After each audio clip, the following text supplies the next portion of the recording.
Greetings, metalheads. Welcome back to another edition of the Friday 13th YouTube channel. Today, I've got a fantastic review for you. If you're a fan of Sabaton, the band are releasing their new album. It's just come out. It's called Legions. It's released on a label called Better Noise. It's a great album, and if you're a fan of military history, this is for you. Check it out. Now, this band was originally formed back in 1999 in a town called Falun in Sweden by a long-time original singer Joachim Broden, along with bassist Per Sunderstrom, along with guitarist Oscar Montelis and guitarist Rickard Sundin, along with drummer Richard Larsson. So that would be the lineup for Sabaton back in the early stages. As we all know, Sabaton's music is themed around World War II or military history, as well as historical events. The band would release their debut album back in 2005. This was called Primo Victoria, and it was released on a label called Black Lodge Records. And with the success of the band's debut album, it wasn't long before the band would enter the studio to record the band's second album, which was released in 2006. This was entitled Attero Dominatus. And with the success of two albums, it wasn't long before they released their third album in 2007. This was called Metalizer.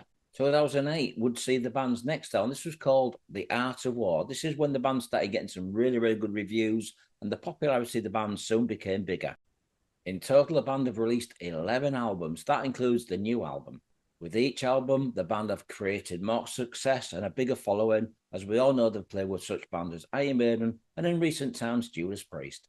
Now, Sabaton are one of those bands. Do you take them serious or not? They're a fun band, and they kind of come across between, for me, Hammerfall and Manowar, as well as bands like Stratovarius. And so the new album, Legions, will consist of the following members: Joachim Broden on the vocals, would also have Chris Roland on guitars, Philby Ungland also on guitars, would have Per Sundstrom on bass guitar, long-time member, and on drums would have Hannes Van Dalla. So that would be the lineup for the new album, Legions.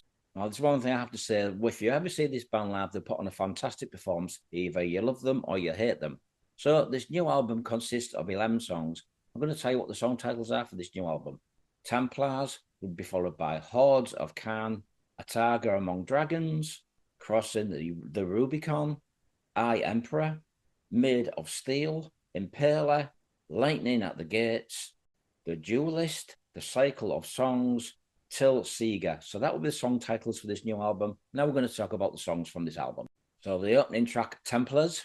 This would have a big epic intro like most of the band's previous albums, but it goes into a really heavy, bombastic track. Joachim's vocals kind of remind me a little bit of Eric Adams in some way, just the deepness of his voice and the variation. And the band also have the elements of Hammerfall. Now, Sabaton's music comes across for me, Hammerfall, Manowar, and it's got the epic, bombastic sound of Nightwish. I have to say, the new album is absolutely fantastic, the artwork, as you can see in this review. Now, the keyboards on this album are done by the vocalist Joachim, and the production was handled by the band. It's got a really solid, bombastic, full in your face, nice loud production. It's got some really catchy tunes on this song, a really good guitar solo. Like I said, if you are a fan of Manowar, Hammerfall and Nightwish, this is a band that you need to check out.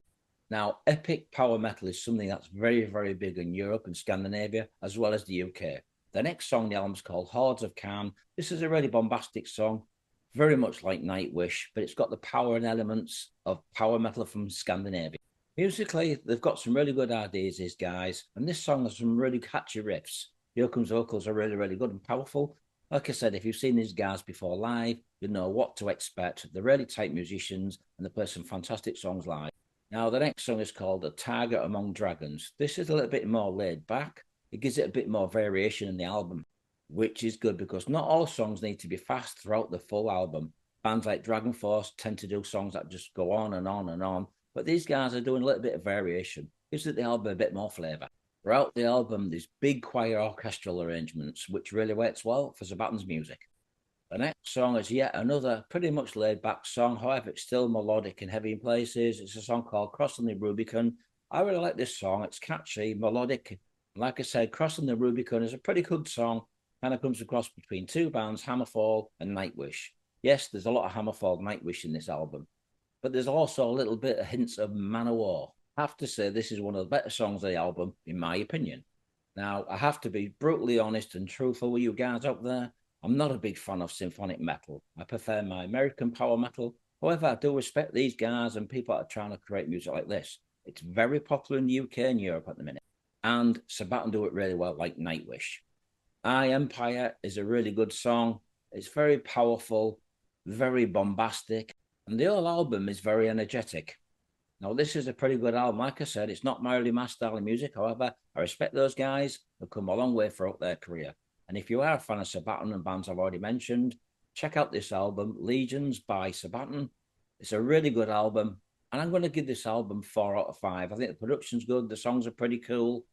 But I think you guys out there are probably going to give it 5. So, being honest with you, 4 out of 5 for me. Great artwork, great production, pretty catchy songs. So, thanks for watching, Metalheads. Enjoy. Leave me comments and let me know what you think. Thanks for watching.